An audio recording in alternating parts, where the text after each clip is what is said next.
오늘 우리 풍성한 삶의 우리 세 번째 시간 시작하도록 하겠습니다. 우리가 하나님 안에서 살아간다라는 것, 특별히 이 풍성한 삶 속에 살아간다고 하는 것은 하나님의 놀라운 축복입니다. 특별히 우리가 이제 하나님을 우리의 아버지로 부르게 되었습니다.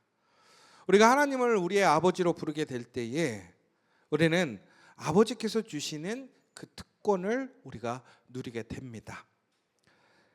우리는 세상적으로 얘기하자면 부모를 잘 만나면 그 삶이 편안해진다고 합니다.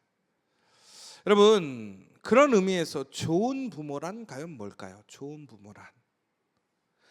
부모는 우리가 얘기하는 단순히 돈을 많이 주는 사람이 좋은 부모가 아니라는 것이죠. 좋은 부모라는 것은 더욱더 인격적으로 자녀와 관계를 맺고 사랑하는 것, 그것이 바로 좋은 부모입니다. 그런데 하나님께서는 우리에게 좋은 부모가 되어주셨다라는 거예요.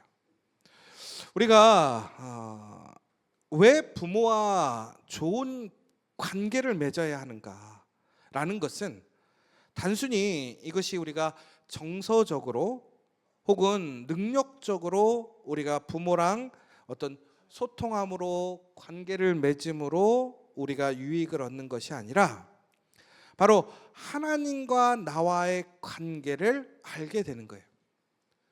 결국 여러분, 우리가 부모와 자녀가 존국에는 서로 사랑하고 있다라는 것, 끊어질 수 없다라는 것은 인격적인 관계를 통해서 이루어지는 것이지 단순히 어떤 물질이나 혹은 어떤 특별한 혜택으로 주어지는 것은 아니라는 것이죠.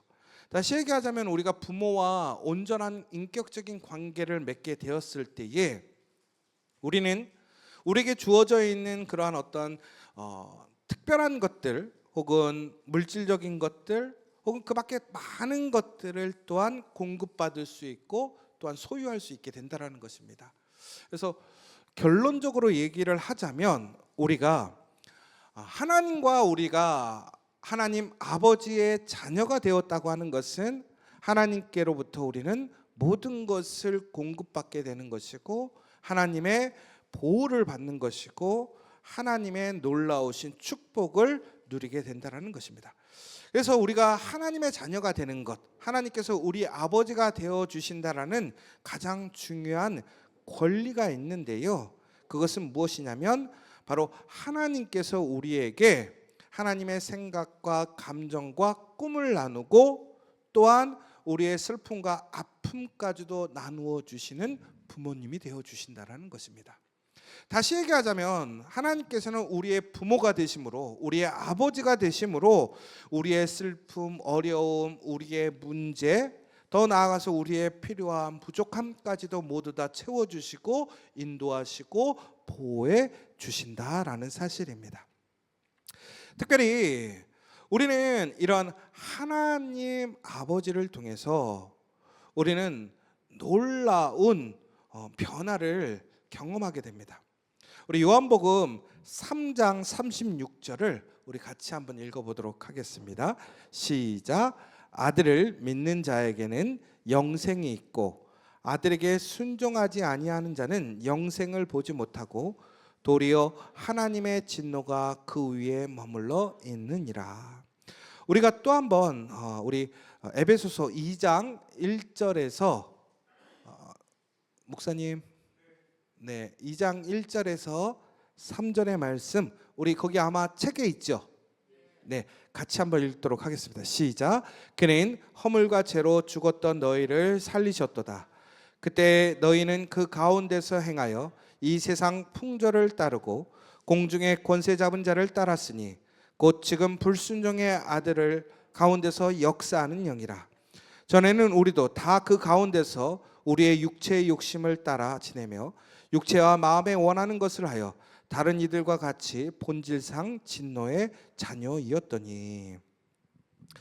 결국은 우리가 예전에는요, 우리가 하나님 안에 속하기 전에는 우리가 하나님 아버지에게 더 나아가서 그 아들에게 순종하지 않았다라는 거예요.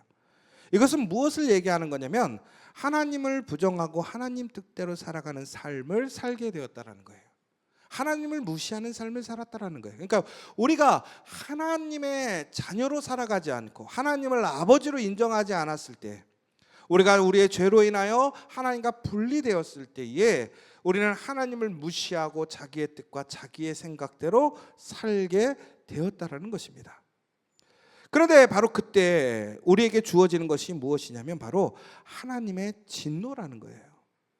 여러분, 우리가 요한복음 3장 36절에 보면, 그리고 에베소서 2장 1절에서 3절에서 보면 뭐라고 되어 있냐면 하나님의 진노가 또한 진노의 자녀였다라고 되어 있습니다. 그러니까 진노의 자녀였다. 그러니까 우리는 하나님의 사랑의 대상이 아니라 하나님의 화의 대상, 불쾌함의 대상, 진노의 대상이었다는. 그런데 이 진노라는 것은 부정적 감정이 아니라는 거예요. 여러분, 그렇다면 하나님이 진노하시는 이유가 뭐냐라는 것이죠. 하나님이 진노하시는 이유, 결국은 우리가 아들을 따르지 않고 세상 풍조를 따라 살고 공중의 권세 잡은 통치자, 곧 지금의 불순종의 자식들 가운데 작용하는 영을 따라 살고, 또 그들 가운데서 우리의 육신의 저격을 따라 우리의 육신이 원하는 대로, 마음이 원하는 대로 행했기 때문에 우리는 하나님의 진노의 대상이 되었다라는 거예요. 그러니까 결국은 우리가 하나님의 말씀대로 살지 않게 되면 우리는 하나님의 진노의 대상이 되는 것이고, 그 진노의 대상 아래 있을 때 우리는 어떻게 되느냐? 하나님의 심판 아래에 있게 된다라는 것입니다. 요한복음에서 우리는 특별히 이것을 보게 되는데요, 요한복음에서는 하나님의 심판을 이미 받았다고 얘기하는 거예요. 그러니까 결국은 무슨 얘기냐면 하나님의 심판이 지금 우리에게 임했다라는 거예요. 그러니까 우리가 하나님 아버지라 고백할 수 없다면, 오늘 우리가 하나님과 아무런 관련성이 없는 사람으로 살아간다면 우리에게는 심판이 임할 것이 아니라 이미 현재적으로 심판이 임했다라는 것입니다. 그러므로 우리는 그 사실을 깨어서 알고 있어야 돼요. 결국은 우리가 하나님의 진노에, 또한 하나님의 심판 안에 있다면 우리의 삶은 깨진 거예요. 우리가 하나님을 무시하고 인정하지 않음으로 인해서 우리는 결국에는 하나님과 깨어지는 관계 안에서 우리는 어떠한 일을 당하냐면, 이사야 59장 2절의 말씀을 한번 같이 읽어보도록 하겠습니다. 시작. 오직 너희 죄악이 너희와 너희 하나님 사이를 갈라놓았고 너희 죄가 그의 얼굴을 가리어서 너에게서 듣지 않으시게 함이니라. 여기서 아주 중요한 사실이 나와요.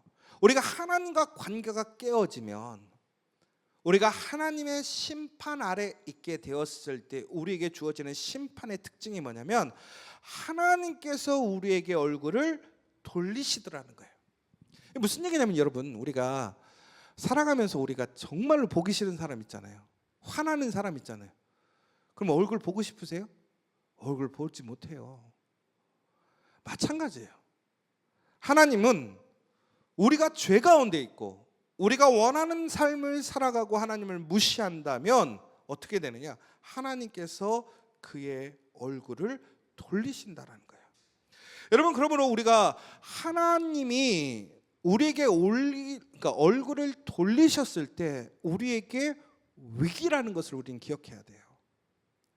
여러분, 정말로 왼수 같아도, 마주하기 싫어도 우리가 얼굴을 마주 보고 있으면 그곳에는 은혜가 있고 다시 새롭게 시작하는 회복이 있습니다. 그런데 그 얼굴이 돌려지면 결코 그 은혜가 없다라는 거예요. 특별히 하나님은 얼굴을 돌리시는 것에서 멈추시는 것이 아니라 말을 듣지 않는다라는 거예요.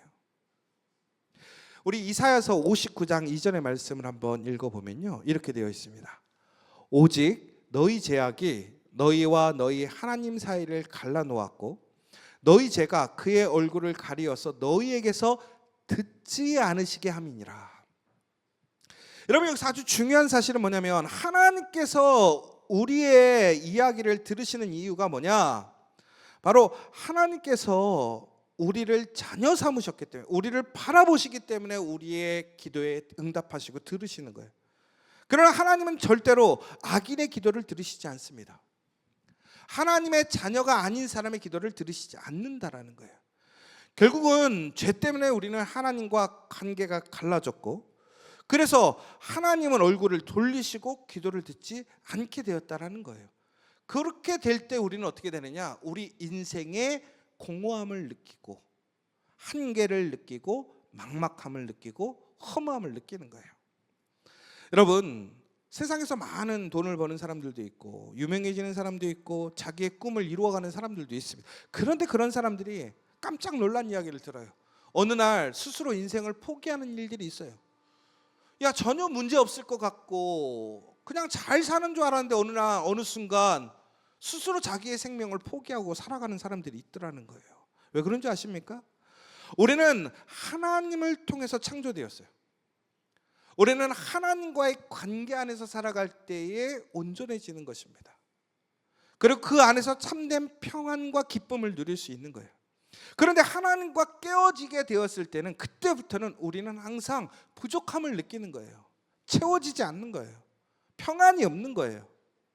그런데 중요한 것은, 더 나아가서는 내가 그것에 대해서 이야기해도 그것이 채워지지 않는 거예요.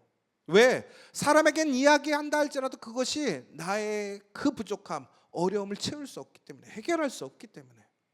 그런데 하나님만이 나의 그 부족하고 연약한 부분을 채우실 수 있는 거예요.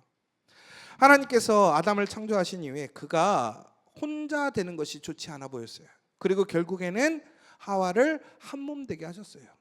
비로소 그들이 그때 기쁨을 누리게 되는 것을 보게 돼요. 이처럼 하나님 안에 있을 때 우리는 온전한 하나됨을 경험하고 우리의 부족함을 채울 수 있고 위로받을 수 있고 힘을 얻을 수 있다는 것입니다. 그러나 하나님과 깨어진다면 결코 우리는 우리의 그 연약함과 부족함과 문제를 해결할 수 없다라는 거예요. 여러분, 지금 여러분들이 붙들고 있는 게 뭐냐라는 거예요. 여러분이 의지하고 있는 것이 뭐냐라는 거예요. 여러분, 제가 항상 자주 얘기하는 게 있잖아요. 가인의 후손들이 세상의 모든 문화와 세상의 많은 창조물들을 만들었습니다. 어떻게 그들은 그렇게 뛰어난 문화를 만들고 기술을 발전시켰을까? 여러분, 나중에 성경을 한번 읽어보세요. 가나안의 후손들은 상당한 발전된 모습을 살아가고 문화를 병성시키는 데 반해서 하나님의 사람들은 상당한 발전이 없어요. 개발이 없어요. 여러분, 세상적으로 보면 발전하고 개발하고 창조하는 삶이 더 아름다운 삶 아닙니까? 그런데 왜 하나님의 자녀들, 하나님 안에 있는 사람들은 왜 그러한 개발을 하거나 만들거나 무엇을 창조하는 데 열심히 살지 않았을까요? 부족함을 못 느꼈기 때문에 그래요. 다시 얘기하자면 무엇인가를 창조한다라는 것, 무엇인가를 만들려고 한다라는 것은 결국은 뭐예요? 부족함을 느끼고 있기 때문에 그래요. 여러분, 그래서 항상 우리 유명한 얘기 있잖아요. 아직도 나는 배고프다. I'm hungry. 여러분, 결핍이 결국은 우리에게 열정을 만들어내고 무엇인가를 도전하게 한다라는 거예요. 그런데 이것을 다시 얘기하자면 우리에게는 그러한 부족함이 있기 때문에 우리는 그러한 갈급함을 쫓아다닐 수밖에 없어요. 여러분, 목마른 사슴 시내 물을 찾아 헤매이듯이, 이 찬양 아시죠?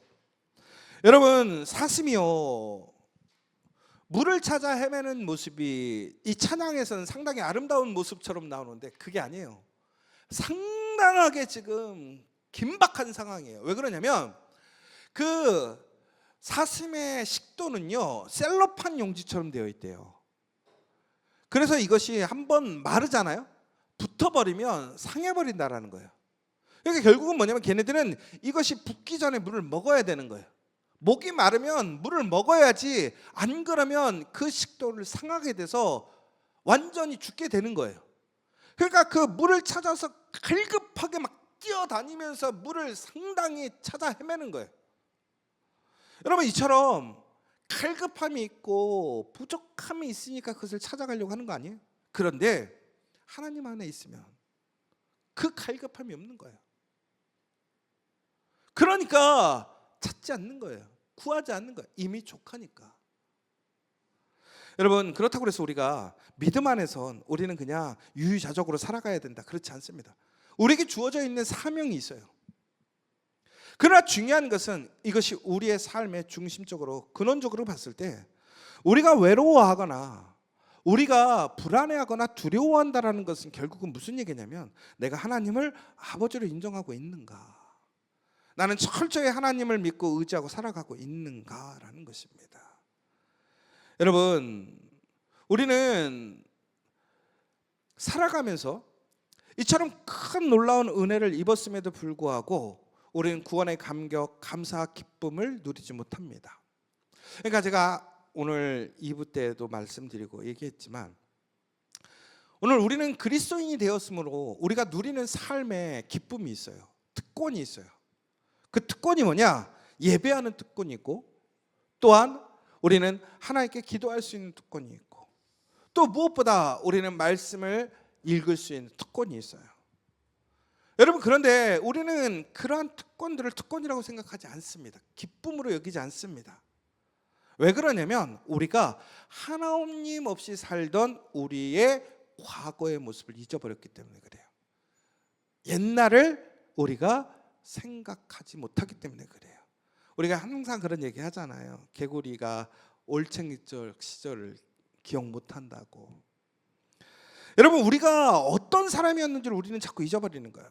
오늘 내가 하나님의 은혜 안에서 정말 그리스도인으로 예배드리며 내가 하나님의 은혜 안에 살아가게 되었음이 하나님의 은혜였고 불가능한 일이었음에도 불구하고 우리 이것을 당연하게 여기고 살아가다 보니 내가 진노의 자식이었고 내가 하나님께 앞에 설 수도 없는 사람이었음을 잃어버렸던 것이 문제라는 것입니다.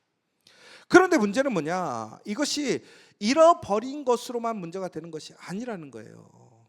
뭐냐면 우리는 그 잃어버리는 것, 그 하나님이 누구신지를 잊어버리는 것에서 우리는 하나님이 누구신지를 까먹고 죄를 짓게 되더라는 거예요.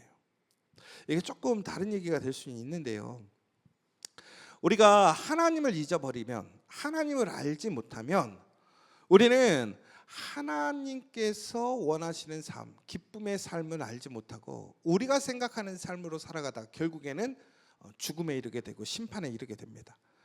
여러분, 그 혹시 오이디푸스라는 얘기 아십니까? 오이디푸스가 나중에 그 아버지를 죽이고 어머니를 아내로 취하게 되잖아요.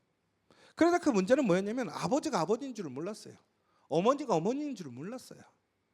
결국은 무슨 얘기냐면 알지를 못했기 때문에 그는 죄를 짓게 됩니다. 결국은 우리가 하나님에 대해서 알지 못하고 하나님이 주셨던 그 은혜와 사랑을 알지 못한다면 우리는 죄를 지을 수밖에 없다라는 거예요. 그러면 우리가 해야 할 일은 뭐냐면 그것을 기억해야 한다라는 거예요. 잊지 않아야 한다라는 거예요. 그러면 우리가 이제 그리스도 안에서 얻은 하나님과의 새로운 관계 속에서 우리가 어떠한 은혜를 경험하게 되었는가, 또한 우리는 어떤 변화를 얻게 되었는가, 우리 같이 한번 좀 보도록 하겠습니다. 우리 로마서 5장 10절에서 11절의 말씀을 우리가 같이 한번 읽도록 하겠습니다. 시작. 곧 우리가 원수 되었을 때에 그의 아들의 죽으심으로 말미암아 하나님과 화목하게 되었은즉 화목하게 된 자로서는 더욱 그의 살아나심으로 말미암아 구원을 받을 것이니라. 그뿐 아니라 이제 우리로 화목하게 하시는 우리 주 예수 그리스도로 말미암아 하나님 안에서 또한 즐거워하느니라. 아멘. 여러분, 우리가 원수가 되었을 때 결국 무슨 얘기냐면 우리가 하나님의 진노 아래 있게 되었을 때 우리는 하나님과 원수였다라는 것입니다. 우리가 그 아들 때문에 원수가 된 게 아니에요. 바로 예수님 때문에 우리는 화목하게 되었고 또한 하나님께서 나를 용서하시게 되었다라는 것입니다. 그리고 그의 살아나심을 통해서 우리는 구원을 받았고 또한 하나님 안에서 즐거워하는 삶이 되었다라는 거예요. 다시 얘기하자면 오늘 우리는 하나님의 아들 예수 그리스도를 통해서 우리는 하나님과 화해할 수 있는 길이 열렸고 진노의 대상이 아닌 하나님의 양자, 자녀가 되었다라는 것입니다. 그런데 여러분, 이 화해는 불공정한 화해라는 거예요. 이게 무슨 얘기냐면 여러분, 세상에서 보면 일반적으로 잘못한 사람이 잘못을 얘기해야 됩니까? 아니면 피해를 입은 사람이 미안하다고 얘기해야 됩니까? 당연히 잘못한 사람이 잘못했다는 것이 맞죠. 그런데 하나님께서는 우리를 너무나 사랑하셨으면서, 그래서 전국에는 죄를 지었고 하나님을 배신하고 상처 주고 하나님께 악한 일을 한 건 우리임에도 불구하고 하나님께서는 그의 아들을 우리의 죄값으로 내어주시고 전국에는 우리를 위해 화해하셨다라는 거예요. 그러니까 이 화해라는 것은 우리가 흔히 얘기해서 우리가 한번 싸웠는데 야, 너랑 나랑 좋게 지내자, 이 화해가 아니라는 거예요. 하나님의 화해라는 것은 일방적인 화해고 하나님의 손해의 화해라는 거예요. 왜? 여러분들을 사랑하시기 때문에, 우리를 사랑하시기 때문에. 바로 그러한 하나님의 사랑으로 우리는 하나님 앞에 화목하게 되었고 화해하게 되었다라는 것입니다. 우리 히브리서 10장 18절에서 19절의 말씀을 한번 같이 읽도록 하겠습니다. 시작. 이것들을 사하셨은즉 다시 죄를 위하여 제사 드릴 것이 없느니라. 그러므로 형제들아, 우리가 예수의 피를 힘입어 성소에 들어갈 담력을 얻었나니. 우리가 예수 그리스도를 통해서 이런 하나님의 놀라우신 화해를 통해서 우리가 얻는 축복이 있는데, 그게 뭐냐? 바로 성소에 들어갈 담력을 얻게 되었다라는 것입니다. 우리가 아까 우리 2부 설교 때도 잠깐 얘기했던 것처럼 지성소에는 아무나 들어갈 수 없어요. 죽을 수밖에 없어요. 그 앞에 설 수. 그런데 오늘 우리가 하나님 앞에 설 수 있는 자격을 얻었고 담대함을 얻게 되었어요. 왜? 하나님이 나의 아버지가 되셨으므로, 나의 죄를 해결해 주셨으므로. 여러분, 이게 무슨 얘기냐면 요즘 회복 탄력성이라고 얘기하거든요. 우리가 무엇인가 문제를 경험하고 그것을 다시 극복하는 힘, 그것을 회복 탄력성이라고 얘기해요. 그런데 우리가 예수 그리스도를 통해서 우리는 어떠한 상황, 어떠한 문제, 어떠한 한계 상황에서도 그것을 극복할 수 있는 힘을 얻게 되었다라는 거예요. 그러므로 우리는 오늘 우리가 믿고 의지해야 될 것은 뭐냐면 바로 하나님께서 우리에게 그렇게 담대하게 하나님 앞에 설 수 있는 그 사랑과 은혜를 주셨음을 기억해야 한다는 것입니다. 우리 요한일서 4장 18절을 한번 읽어볼까요? 시작. 사랑 안에 두려움이 없고 온전한 사랑이 두려움을 내쫓나니 두려움에는 형벌이 있음이라. 두려워하는 자는 사랑 안에서 온전히 이루지 못하였느니라. 아멘. 여러분, 우리가요 이렇게 하나님 안에서 살아갈 때도 우리 안에서 갑자기 이런 생각이 들어요. 아니야, 넌 안 돼. 야, 너는 죄가 많아서 안 돼. 야, 너는 나약해서 안 돼. 너는 가진 게 없어서 안 돼. 야, 너는 여자라서 안 돼. 너는 나이가 너무 많아서 안 돼. 야, 너희 집은 훌륭하지 않아서 안 돼. 여러분, 우리 안에 이렇게 부정적인 소리들이 많이 나와요. 여러분, 우리가 하나님께 은혜를 받고 이러한 사실을 알매도 불구하고 우리는 이러한 부정적인 것들, 그런 부정적인 소리에 우리의 마음이 무너지고 의심하고 두려울 때가 많아요. 여러분, 그런데 이것은 하나님의 소리가 아니라 사탄의 소리예요. 여러분, 하나님의 말씀은 이렇게 되었어요. 우리가 회복되었다라는 거예요. 해결되었다라는 거예요. 여러분, 그러므로 우리는 이것을 믿어야 된다라는 거예요. 의심하지 말고 담대하게 두려움 없이 그 하나님의 온전한 사랑에 참여해야 되는 용기를 가져야 한다라는 거예요. 그것이 바로 믿음이라는 거예요. 여러분, 절대로 의심하지 마십시오. 하나님께서 여러분의 모든 문제를 해결하셨고 용서하셨고 화해하셨고 오늘 여러분의 그 귀한 아버지가 되셨음을 기억하시기 바랍니다. 그러므로 우리는 우리의 죄의식 때문에 우리는 용서받지 못할 사람이라는 그러한 잘못된 생각을 버려야 한다는 거예요. 하나님을 두려워하고 있다면, 아직 죄의식 때문에 괴로워한다면 그 사람은 용서받은 즐거움을 모르는 사람입니다. 하나님은 우리를 완전히 용납하셨고 자녀로 삼으셨다라고 말씀하십니다. 이 사실을 우리는 기억해야 한다는 거예요. 여러분, 우리 옛사람에 대한 고백이 있어요. 디모데전서 1장 15절인데 제가 읽어드릴게요. 밑보다 모든 사람이 받을 만한 이 말이요, 그리스도 예수께서 죄인을 구원하시려고 세상에 임하셨다 하였도다. 죄인 중에 내가 괴순이라. 여러분, 제가 아침에도 바울에 대해서 잠깐 얘기를 했었지만, 바울은 이렇게 얘기하고 있어요. 자기가 과거에는 괴수 중에 괴수고 나쁜 사람 중에 제일 나쁜 사람이고 살인자고 악한 자였더라는 거예요. 그런데 고린도전서 15장 9절에 보면 이렇게 나옵니다. 나는 사도 중에 가장 작은 자나 나는 하나님의 교회를 박해하였으므로 사도라 칭함받기를 감당하지 못할 자니라. 그런데 중요한 것은 하나님께서 어떻게 하셨다라는 거예요. 그를 사도로 세우셨다라는 거예요. 그를 통해서 초대교회의 성령의 사역을 그에게 맡겨주시고, 무엇보다 놀라운 교회를 세우시고 성령의 초대교회의 그 역사의 주인공이 되게 하셨다라는 거예요. 여러분, 우리의 인간적인 생각으로는 분명히 그는 자격이 없어요. 그에게는 그런 능력이 없어요. 그런데 하나님께서 그를 용서하시고 그를 화해시키셨어요. 더 나아가서는 그를 사용하셨어요. 그러므로 그에게 놀라운 하나님의 역사가 이루어졌다라는 거예요. 여러분, 오늘 우리는 이 사실을 기억하고 우리는 하나님이 주시는 그 은혜에 참여하는 사람이 돼야 돼요. 근데 그러려면 어떻게 해야 되느냐? 우리는 회개해야 한다라는 거예요. 회개. 여러분, 우리가 기억해야 될 것이 뭐냐면, 여러분, 회개라는 것이 우리의 죄를 용서받으려면 회개 기도하면 용서받나요? 우리가 회개합시다 하잖아요. 우리 회개 기도하면 용서받나요?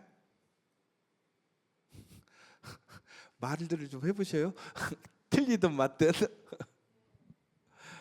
여러분, 회개 기도한다고 해서 용서받는 게 아니잖아요. 우리는 이미 예수 그리스도의 보혈의 능력으로 용서받았다라는 것을 믿어야 된다는 거예요. 여러분, 회개 기도한다고 용서받는 게 아니에요. 예수님이 나를 위해 이미 죽으셨기 때문에 우리가 용서받은 거예요. 그럼 회개라는 것이 뭐예요? 회개 기도라는 거예요.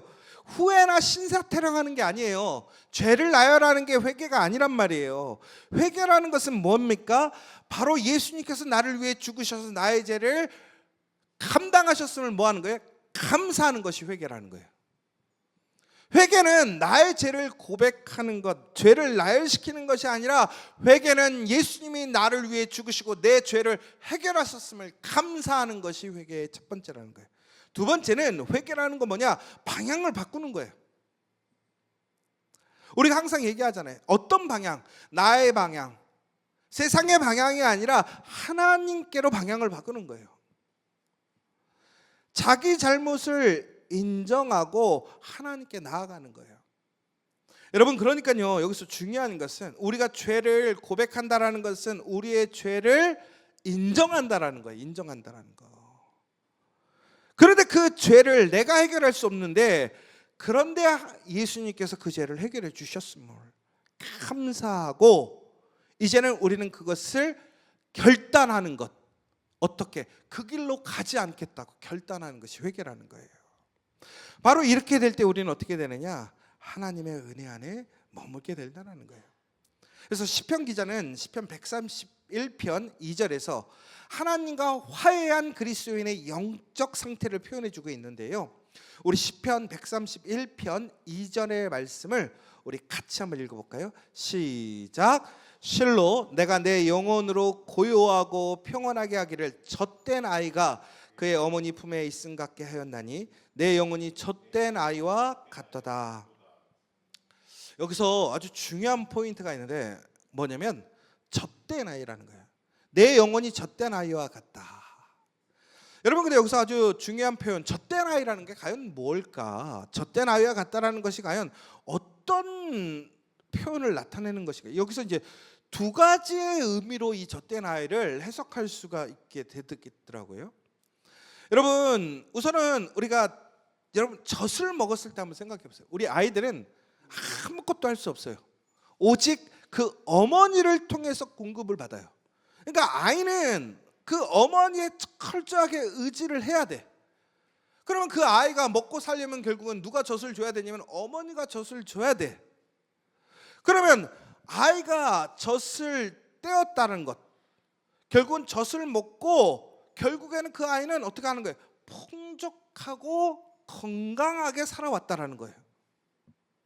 그럼 젖을 뗐다라는 것은 결국은 무슨 얘기냐면 지금껏 하나님이 나를 먹이시고 보호하시고 어머니의 품 안에서 평안과 안식을 누리게 하셨다라는 거예요. 그러니까 우리가 하나님 아버지라고 고백한다라는 것은 하나님께서 나에게 이처럼 내가 이렇게 어리고 부족할 때도 나의 모든 것을 먹이시고 보호하시고 평안과 안정을 주시는 분이었다라는 거예요. 그런데 우리가 젖을 떼게 되었어요. 젖을 떼게 된다는 것은 이제는 우리가 어머님이 주는 그 젖을 넘어서 유아식을 먹기 시작하게 된 거예요. 이것은 무슨 얘기냐면 스스로 음식을 섭취할 수 있는 단계까지 성장하게 되었다라는 거예요. 그러니까 젖을 뗐다라는 것은 결국은 뭐냐?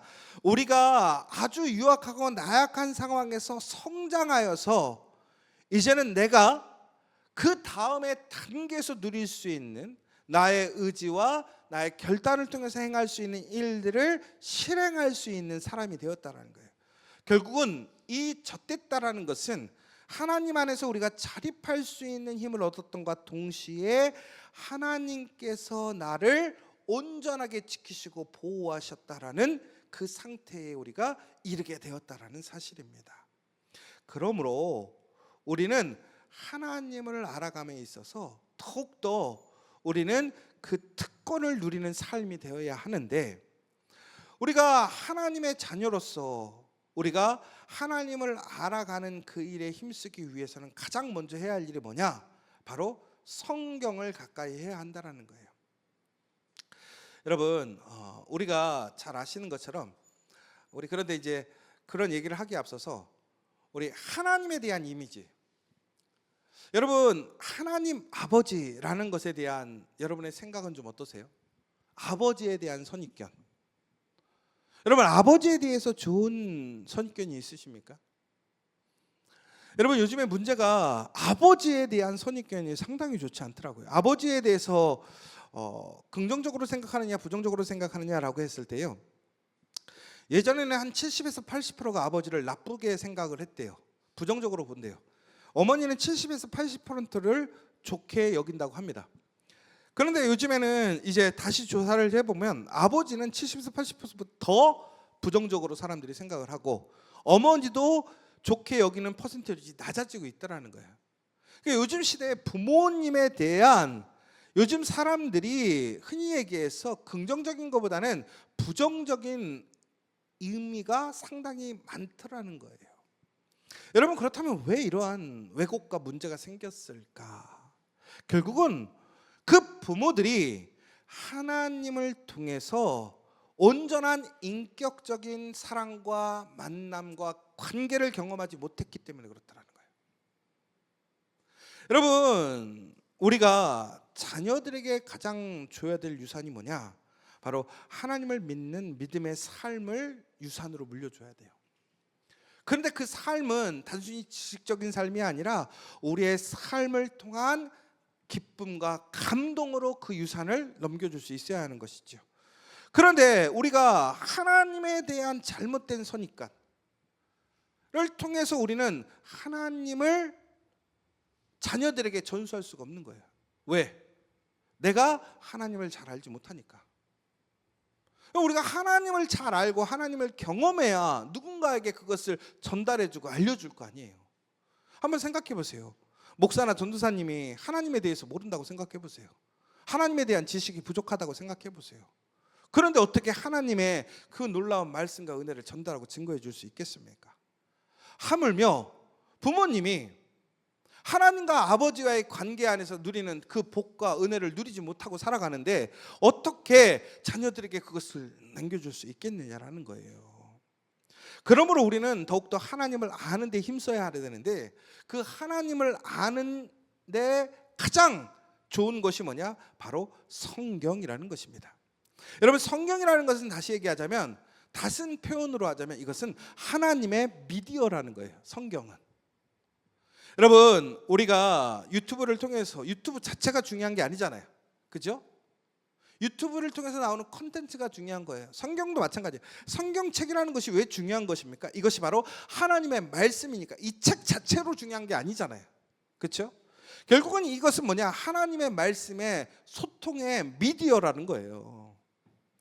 결국 성경은 아버지 하나님이 어떤 분인지 설명해 주는 책이고, 우리는 성경을 통해서 하나님이 어떤 분인지를 알 수 있고, 성경은 하나님에 대한 가장 정확한 정보를 담고 있는 책이라는 거예요. 그러므로 우리는 어떻게 해야 돼요? 성경을 더욱더 깊이 있게 가까이 보고 읽어야 한다는 것입니다. 그런데 감사한 것은 우리 교회는 너무나 성경을 잘 읽고 있다는 것입니다.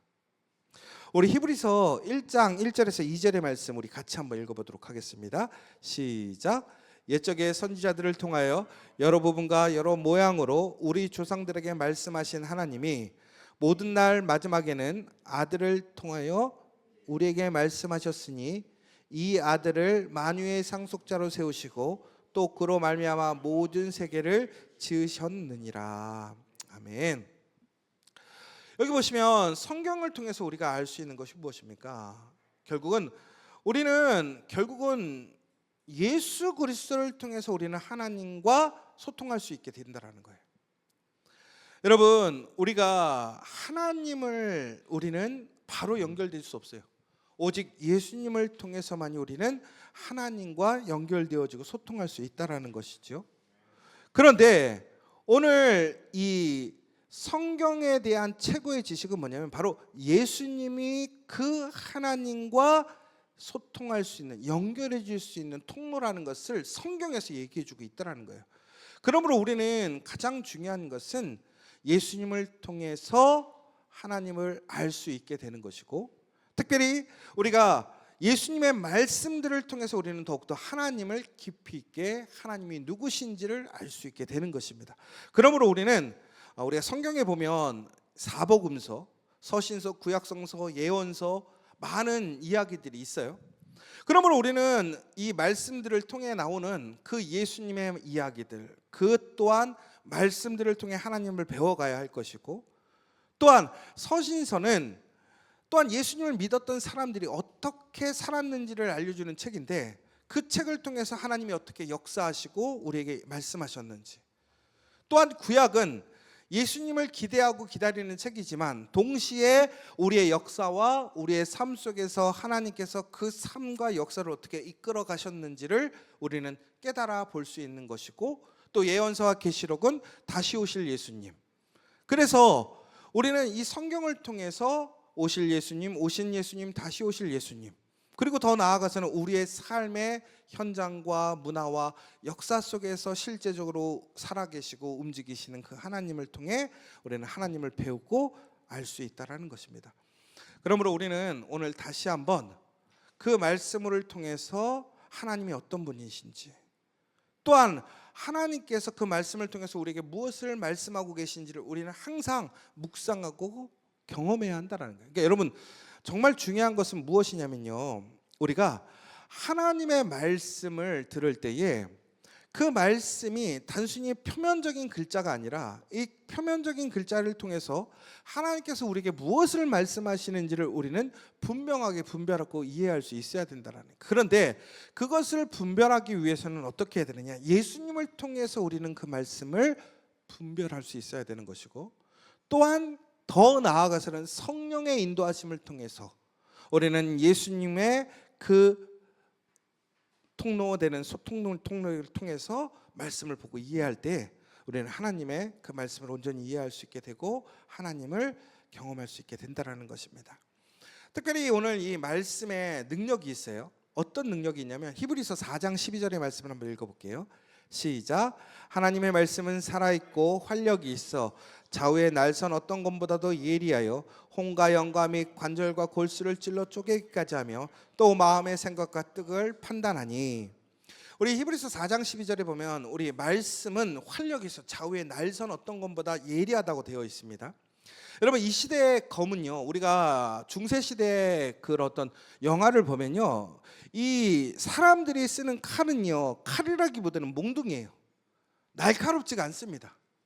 그래서 그 시대에는 그 칼은 찌르는 무기지 베는 무기가 아니었어요. 그렇게 날석에 갈 수가 없었어요. 기술력이 강하지도 않았고. 그런데 그 최고급의 그런 어떤 귀족이나 장군들에게는 양쪽에 검이 달린 날성검을 주더라는 거예요. 그러니까 그들에게는 일반 사람들이 가지고 있지 않은 벨 수 있는 검이 주어졌는데 양쪽의 검으로 특별한 검이 주어져 있었더라는 거예요. 그런데 이것은 아주 특별한 사람, 아주 예외적인 사람들, 소수의 사람들만 가질 수 있었던 것이었는데, 오늘 하나님의 말씀은 이처럼 놀라운 이런 날카로움과 능력을 파헤칠 수 있는 능력이 있는데 그 말씀을 우리에게 허락해 주셨다라는 거예요. 누구에게나. 그러므로 우리가 말씀을 통해서 우리의 문제를 쪼개면 우리의 한계를 쪼갤 수 있고 또 우리의 중심도 쪼갤 수 있더라는 거예요. 그러므로 우리는 그것을 통해서 우리의 문제가 드러나게 되는 것이고 우리의 동기가 드러나게 되는 것이고 우리의 모든 것을 드러나게 할 수 있더라는 거예요. 그리고 전국에는 그것이 드러나게만 하는 것이 아니라 그것을 해부하고 치료할 수 있게 하는 것이 말씀이라는 것이에요. 그래서 다시 한번 우리는 그 말씀을 통해서 하나님을 알아가고 그 하나님께 맡김을 통해서 하나님께서 나의 문제와 그 모든 것을 해결해 주시기를 소망해야 하는데, 우리는 성경을 읽을 때 취해야 할 자세가 하나 있더라는 거예요. 그게 뭐냐면 따라 읽겠습니다. 하나님 말씀하십시오. 제가 듣겠습니다. 다시 한번 읽겠습니다. 하나님 말씀하십시오. 제가 듣겠습니다. 여러분, 우리가 가장 중요한 것은 우리가 누군가를 이야기할 때 경청하는 자세가 중요합니다. 마찬가지예요. 하나님께서 말씀하실 때 우리에게 가장 중요한 건 뭐냐면 하나님께 경청해야 되는데, 그 경청의 자세는 뭐냐면 하나님 말씀하십시오. 제가 듣겠습니다. 여러분, 그러니까 설교도 마찬가지예요. 여러분, 분명히 설교를 정말 우리 귀에 즐겁게 잘하는 사람이 있어요. 또 가르침을 잘하는 사람이 있어요. 우리가 요즘에 흔히 얘기하는 일타 강사라고 얘기하잖아요. 일타 강사가 하는 사람의 그 강의와 그 다음에 그냥 삼류인 사람의 강의를 들어보면 분명히 차이가 있어요. 그런데 여러분, 하나님의 말씀에는 분명히 그러한 스피치의 능력의 차이도 있겠지만 그 말씀 자체가 우리를 감동시키고 변화시키는 능력이 있더라는 거예요.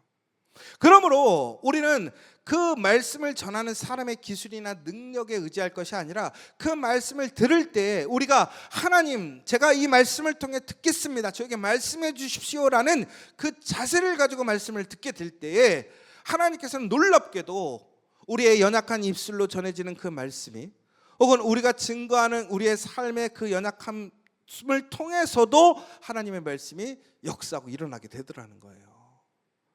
그러니까 우리가 해야 할 일은 뭐냐면 우리는 철저하게 하나님의 말씀을 신뢰하고 하나님 앞에 들으려고, 또한 그것을 믿고 그것을 의지하고 살아가려는 우리가 되어야 한다는 것입니다.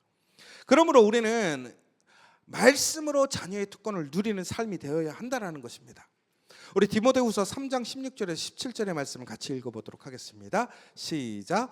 모든 성경은 하나님의 감동으로 된 것으로 교훈과 책망과 바르게 함과 의로 교육하기에 유익하니 이는 하나님의 사람으로 온전하게 하며 모든 선한 일을 행할 능력을 갖추게 하려 함이니라.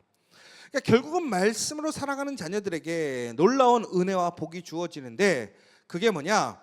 그 말씀은 하나님의 감동으로 된 것이므로 우리가 그것을 들을 때에 우리에게는 교훈이 오고 책망과 바르게 함과 의로 교육하기에 합당하게 되어진다는 것입니다. 그렇게 됨으로 인해서 주어지는 두 가지가 있는데, 그게 뭐냐면 바로 우리는 하나님의 사람으로 온전하여진다는 거예요. 또 하나는 선한 일을 행할 능력을 갖추게 된다는 거예요. 결국은 우리가 하나님의 자녀로서 하나님의 말씀을 사랑하고 말씀을 의지하며 말씀을 듣고 살아가고 하나님을 알아가게 될 때에 하나님께서는 그 말씀으로 우리를 올바른 사람으로 교훈하시고 가르치시고 우리를 온전케 하시더라는 거예요.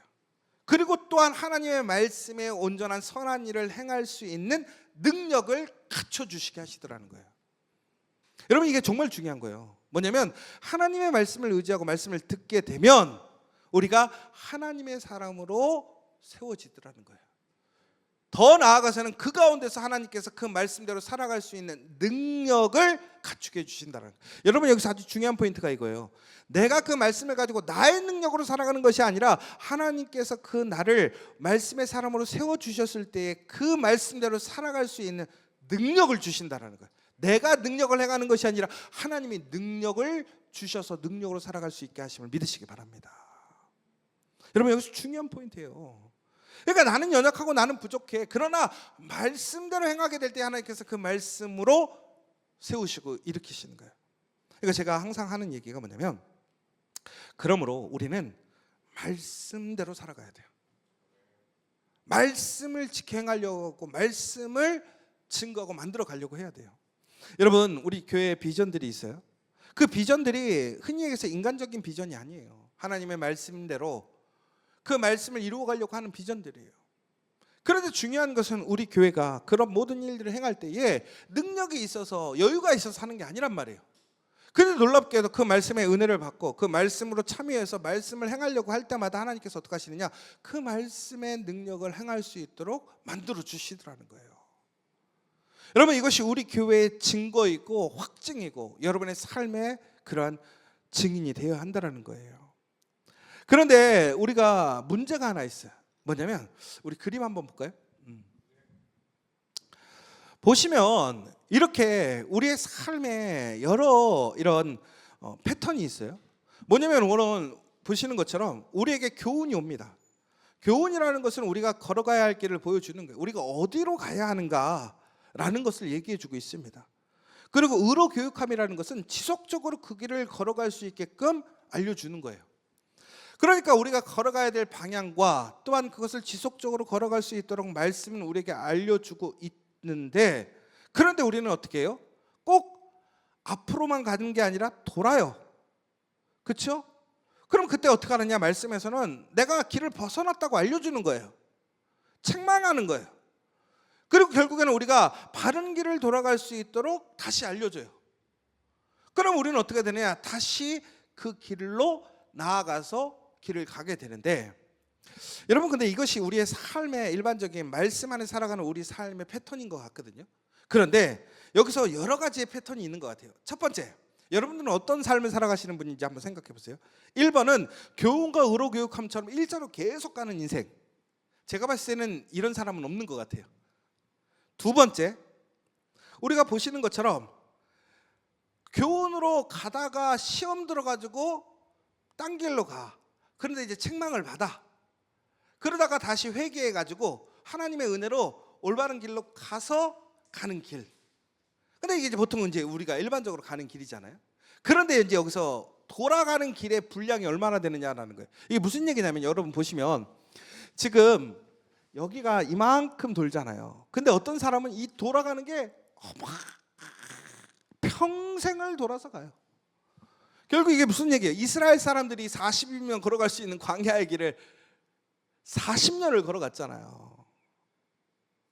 여러분들 그렇게 걸어가고 있는지. 근데 안타까운 건 그렇게 해서 옳은 길로 가. 그래서 어떻게 돼요? 여호수아와 그 다른 사람들이 가나안 땅에 들어가게 되잖아요. 40년 만에. 그래도 이건 복이야. 그런데 안타까운 사람은 뭔지 아세요? 여기서 계속 돌아. 계속 주님 오시는 날까지 계속 돌아. 여러분, 혹시 어떤 인생을 살고 계세요? 여러분, 우리는 분명히 완전하지 않습니다. 분명히 우리는 딴 길로 갔다가 돌아오게 돼요. 그런데 여러분, 저는 그렇게 봐요. 우리가 지금 가장 좋은 것은 계속 일자로만 가면 얼마나 좋겠어요. 그런데 우리는 연약해서 자꾸 실수하고 넘어져. 가. 그러면 또 다시 실수하고 넘어져. 그럼 또 가. 여러분, 이렇게 갈 수만 있어도 이것이 은혜고 복이라고 생각해요. 여러분, 그런데 이것이 우리가 잘못된 것이 아닙니다. 그럼에도 우리가 이 길을 걸어갈 수 있는 이유는 무엇입니까? 바로 하나님께서 우리의 죄를 예수 그리스도를 통해서 감당케 하셨기 때문에 그렇다라는 거예요. 오늘 그 하나님의 사랑과 은혜가 더 큼을 기억하십시오. 그럼 우리가 해야 할 일은 뭐예요? 말씀을 통해서 비록 벗어나고 책망을 들고 우리가 다시 돌아야 될지라도 다시 올바른 길로 나아가서 끝까지 우리가 그 길을 걸어 나아간다면 천국엔 어떻게 되는 거예요? 가나안 땅에 이르는 거예요. 그러면 여러분, 오늘 내가 한번 돌았으므로 내 인생에 자꾸 돈다고 해서 낭망하다가 포기하지 마세요. 왜? 하나님은 여러분을 포기하시지 않습니다. 여러분에게 주어질 그 상급을 빼앗지 않으신다라는 거예요. 그 은혜를 빼앗지 않으신다라는 거예요. 하나님은 여러분의 아버지 되심을 우리는 항상 기억해야 한다는 사실입니다. 그래서 오늘 이 시간 우리가 정말로 그러기 위해 이 하나님의 말씀을 누릴 수 있는 방법 5가지 방법이 있더라는 거예요. 첫 번째는 뭐냐? 듣는 거예요. 듣는 거. 여러분, 우리가 오늘 이 말씀을 온전히 내가 누릴 수 있기 위해서는 들어야 돼요. 여러분, 그래서 우리는 자꾸 예배에 참여하라고 하는 거예요. 우리가 예배라는 것은 결국은 말씀을 중심으로 합니다. 그러면 여러분, 때를 얻든지 못 얻든지, 여러분의 상황이 되든지 안 되든지 듣는 것에 여러분 열심히 나아가십시오. 두 번째는 읽어야 됩니다. 우리가 항상 그 얘기 하잖아요. 성경을 나이만큼은 읽어야 된다. 근데 우리 교회는 저는 감사한 게 이것이 시험이 되지 않는다고 믿습니다. 왜냐면 1년에 뭐 2-3번씩 계속 읽으시니까. 그런데 여러분, 제가 처음에 신학교 갔을 때 저한테 그러는 거예요. 성경을 나이만큼 읽어야 되지 않겠냐. 상당히 큰 도전이 되더라고요. 그런데 여러분, 우리가 매일매일 말씀을 깊이 있게 읽고 말씀을 가까이 하게 될 때에는 천국에는 그 말씀이 우리의 삶에 우리의 중심이 되고 우리를 변화시키는 힘이 된다는 것을 기억하셨으면 좋겠어요. 그런데 여러분, 이것을 계속 반복해서 읽는 이유가 있어요. 뭐냐면 반복해서 읽게 될 때에 나도 모르게 그것이 나 안에 스며들어요. 믿게 돼요. 여러분, 그 플라시보 효과라고 아시잖아요. 위약 효과잖아요. 근데 그 위약 효과가 어떨 때 작용이 됐냐면 믿음이 있을 때 작용해요. 그러니까 믿는 사람, 믿을 수 있는 사람이 그거 약을 설명해 줄 때에 그 약의 위약 효과가 일어나더라는 거예요. 여러분, 우리가 하나님의 말씀을 믿음으로 읽고 읽으면 천국에는 그 말씀의 능력이 우리 삶에 일어남을 여러분 기억하시기 바랍니다. 그다음에 가장 중요한 게 이제 암송이. 저도 이걸 잘 못해요. 그런데 여러분, 암송은 암기가 아니라 마음에 새기는 거래요. 여러분, 제가 예전에 엘이라는 영화를 하나 보게 됐어요. 뭐냐면 이 세상에 성경책이 다 없어진 거예요. 여러분, 그런데 어떤 한 사람이 그 성경을 다 암송했어. 나중에는 그 사람이 이 세상에 가장 중요한 사람이 됐어. 그 사람의 이야기가 결국엔 하나님의 말씀이니까. 여러분, 지금 이 땅에는 정말로 우리에게는 너무나 쉽게 성경을 구할 수 있습니다. 아마 집에도 여러분들 최소한 4-5권은 있을걸요, 성경이. 여러분, 핸드폰만 열면 성경이 있어요. 그런데 문제는 뭐냐? 예전에는 성경이 그렇게 흔하지 않았어요. 너무나 비쌌어요. 그리고 구할 수도 없었어요. 예전에는 오히려 성경 자체를 가까이 할 수도 없고 볼 수도 없었어요. 중세 시대에는 오직 성직자님만, 그리고 라틴어로 돼 있어서 아주 소수의 사람들만 성경을 볼 수 있었고, 허락되지 않은 사람들이 성경을 보면 잡혀갔어요. 여러분, 그런데 지금은 너무나 성경이 열려있고 오픈되어 있음에도 불구하고 우리는 그 성경을 가까이 하지 않고 우리의 마음에 새기지 않더라는 거예요. 그러나 여러분, 중요한 것은 성경을 우리 가슴에 새기게 될 때에 그 성경의 말씀은 빼앗기지 않는다라는 거예요. 여러분, 그러므로 이제는 성경을 읽는 것을 넘어서 암송하는 데 힘쓰십시오. 더 나아가서는 치매 효과의 암송이 최고래요. 여러분, 그러니까 나이가 들수록 암송에 힘써야 되는 거예요. 그러니까 우리는 보면 오히려 반대로 어린 때 성경 암송대회 막 하고 나이가 들수록 암송을 안 하잖아요. 읽는 거에 그치잖아요. 아니에요. 반대예요. 오히려 어린아이들이 더 많이 읽고 어른들은 암송에 치우쳐져 가야 돼요. 암송이 되면 절대로 누구도 그 말씀을 뺏어갈 수 없게 되는 거예요. 여러분의 것이 된다는 거죠. 그리고 또한 우리는 말씀을 연구해야 한다는 거예요. 여러분, 근데 이 말씀을 연구한다는 것은 우리가 흔히 얘기해서 신학적으로 어떤 정교하게 깊게 연구하는 것을 의미하는 것만을 얘기하는 것이 아니라 우리가 소그룹을 통해서 혹은 큐티를 통해서 말씀을 분석하고 말씀의 이해를 돕고 적용점을 찾고 이러는 것이 바로 연구하는 거예요.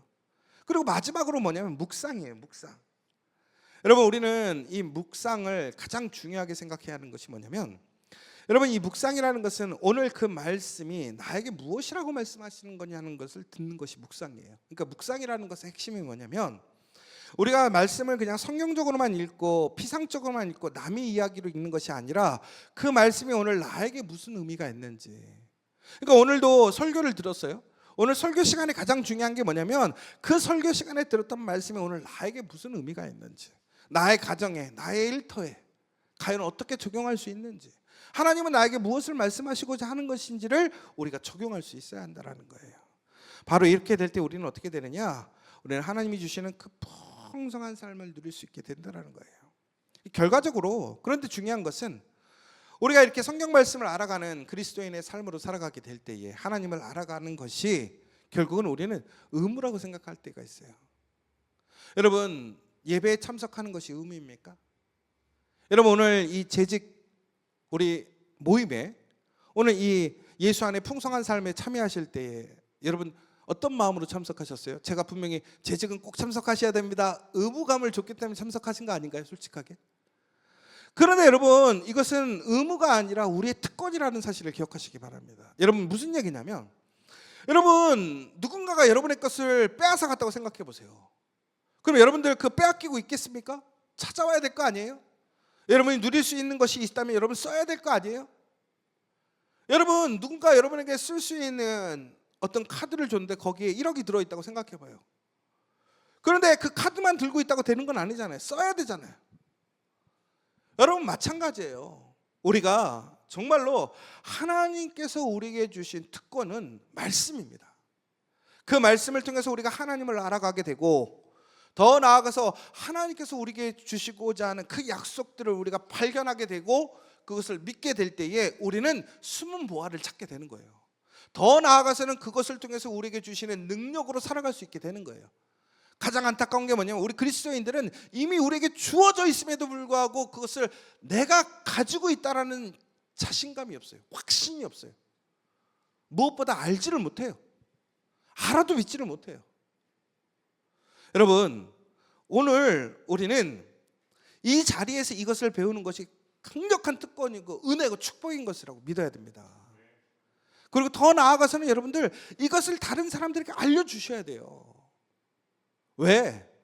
우리가 살 수 있는 그 힘과 능력은 오직 말씀밖에 없으니까. 여러분, 오늘 우리가 말씀을 알지 못한다면 우리가 어떻게 하나님의 자녀가 되었다는 것을 알 수 있겠습니까?